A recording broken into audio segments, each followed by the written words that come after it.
February 5, 2002. A police officer stands at the edge of a pig farm in Port Coquitlam, British Columbia. The smell hits him first. Not just the pigs. Something else. Something wrong. He's here on a weapons tip. A small-time search warrant. Nothing major. Just checking for illegal firearms on the property of a local pig farmer named Robert Picton. But as he walks past the slaughterhouse, past the freezers, past the rendering equipment used to dispose of pig carcasses, he sees something that doesn't belong. A woman's jacket. Torn. Stained with something dark. He keeps walking. Then another item. A purse. Then a shoe. Personal belongings. Dozens of them. Scattered like breadcrumbs through hell itself. His heart starts racing. Because these aren't just random items left behind at a farm party. These are trophies. The officer radios for backup. His voice shakes as he reports what he's seeing. Because this isn't about illegal firearms anymore. This is about something far, far worse. As more officers arrive, they begin a systematic search. What they find in the next few hours will make this the most horrific crime scene in Canadian history. They find blood. Lots of it. They find human remains in the freezers. Skull fragments in the bins used to render pig carcasses. And DNA. DNA from dozens of different women. Women who had been missing for years. Women who vanished without a trace. Women who were last seen in Vancouver's downtown Eastside. And all the evidence leads back to one man. A quiet, unassuming pig farmer who'd been hiding in plain sight for over 2 decades. To understand how Robert Picton got away with murder for so long, you need to understand Vancouver's downtown Eastside. 6 blocks. That's all it is. 6 blocks that make up one of the poorest postal codes in Canada. In the 1980s and 90s, this area was ground zero for poverty, addiction, and survival sex work. Women, many Indigenous, many struggling with drug addiction, worked these streets to survive. And they started disappearing. Not all at once. Slowly, quietly, one by one. Serena Abotswe, 29 years old. Last seen in August 2001. Mona Wilson, 26 years old. Vanished in November 2001. Andrea Joesbury, 22 years old. Gone in June 2001. Brenda Wolfe, 32 years old. Missing since February 1999. These weren't just names on a missing persons report. These were real people. Serena had a laugh that could light up a room. Her family said she was trying to get clean. Mona was described as gentle and kind. She stayed in touch with her family when she could. Andrea dreamed of a better life. She talked about leaving the streets. Brenda had children. A family who loved her. But because these women were poor, because they struggled with addiction, because they worked the streets, their disappearances were ignored. The police called them transient. Said they'd probably just moved to another city. Said they weren't really missing, they just didn't want to be found. But the families knew better. And so did the community. By 1998, a group of advocates started keeping their own list. Women who'd vanished from the downtown Eastside. By 1999, that list had over 60 names. 60 women. All from the same 6-block radius. All within a span of 15 years. This wasn't coincidence. This was a pattern. Someone was hunting these women. And the police weren't doing anything about it. March 23, 1997. A woman stumbles onto the street in Port Coquitlam, bleeding profusely. She's barely clothed. Handcuffed. She flags down a passing car and begs for help. The driver rushes her to the hospital. Her injuries are severe. Stab wounds. Lacerations. When police arrive, she tells them a horrifying story. She'd been picked up in Vancouver's downtown Eastside by a man in a pickup truck. He seemed friendly. Offered her money for sex. He drove her to his farm in Port Coquitlam. But once they arrived, everything changed. He attacked her. Tried to kill her. She fought back with everything she had. Somehow, miraculously, she escaped. The man's name? Robert William Picton. Police immediately get a warrant and search the farm. They find the woman's belongings. Her clothes. Her DNA. They find blood, her blood, in Picton's trailer. Everything she said checks out. Robert Picton is arrested and charged with attempted murder, assault with a weapon, and forcible confinement. This should be the end of the story. This should be when the killing stops. But it isn't. Because a year later the charges are stayed. The Crown says the victim isn't a reliable witness because of her lifestyle, her history of addiction, her work on the streets. Those factors make her testimony problematic. Robert Picton walks free. And the disappearances continue. In fact, they accelerate. Between 1997 and 2001, after Picton's arrest and release, at least 20 more women vanish. The warning signs were there. A survivor who told police exactly what happened. Physical evidence linking Picton to a violent assault. But the system failed. And dozens of women paid the price. To understand how Picton lured his victims, you need to know about the Piggy Palace. The Picton family farm was massive, 17 acres in Port Coquitlam. Robert ran it with his brother Dave. They raised pigs, sold pork, but they also threw parties. Wild parties. They called their venue the Piggy Palace Good Times Society. It was registered as a non-profit charity, supposedly to help service organizations in need. But really it was a front. A way to throw massive parties without getting shut down. And these weren't ordinary parties. They'd bus in women from Vancouver's downtown Eastside. Offer free alcohol. Free drugs. The parties would rage late into the night. Hundreds of people attended. Local bikers. Gang members. Working girls from Vancouver. It was chaos. And in that chaos women started disappearing. Not during the big parties. Those had too many witnesses. But Picton would meet women at these events. Get to know them. Build trust. Then he'd invite them back on quieter nights. Come to the farm, he'd say. We'll party. Just the two of us. And they'd go.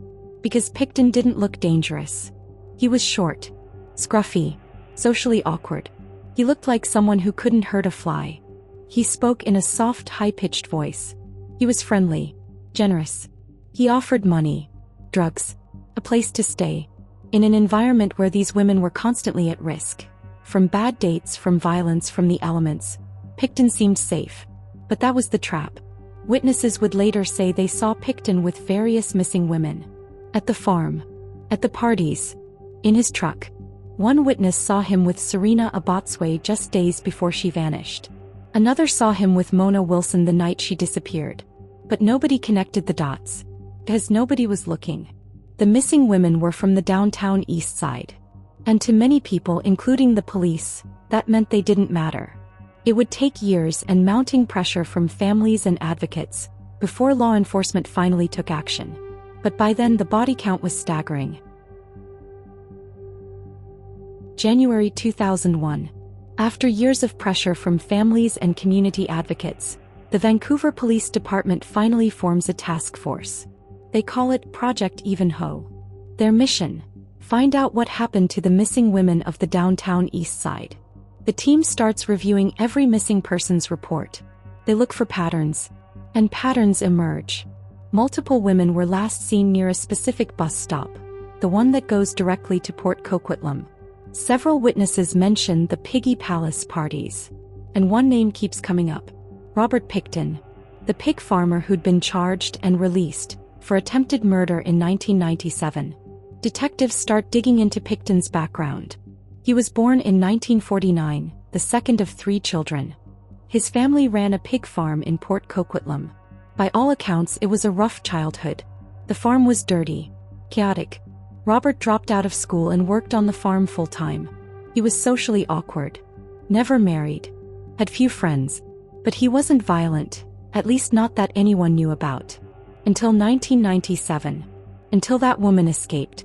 Now investigators wonder, how many women didn't escape? They obtain surveillance authorization. They start watching Picton. They see him making regular trips to Vancouver's downtown Eastside. Always at night. Always alone. Sometimes he returns with a woman in his truck. But the task force doesn't have enough for an arrest warrant. They need concrete evidence. They need a body. Or a crime scene. But they can't find either. Because Picton was good at what he did.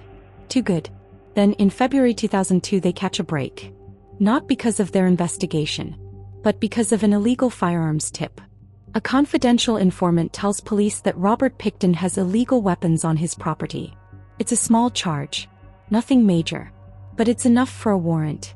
On February 5, 2002, police arrive at the farm with a search warrant. They're looking for guns. What they find is far worse. The search of the Picton farm takes months. Not days. Not weeks. Months. Because what police find is a sprawling crime scene unlike anything they've ever seen. The farm is 17 acres of buildings, pens, and equipment. There's a main house. A trailer where Picton lived. A slaughterhouse. A rendering facility. And everywhere, there's evidence. Personal belongings from missing women. Purses. Jewelry. Clothing. ID cards. Some items are hidden in Picton's trailer. Others are scattered around the property. It's like he kept trophies. Then they find the blood. In Picton's trailer, in his slaughterhouse, in the rendering equipment. But it's not just pig blood. It's human blood. Mixed. Diluted. But unmistakably human. DNA testing begins. And the results are horrifying. They find DNA from 33 different women. 33. Many of them match the names on the missing persons list. Serena Abotsway, Mona Wilson, Andrea Josbury, Brenda Wolfe, and dozens more. But finding DNA is one thing. Finding remains is another. The search teams bring in cadaver dogs, anthropologists, forensic experts. They sift through tons of soil.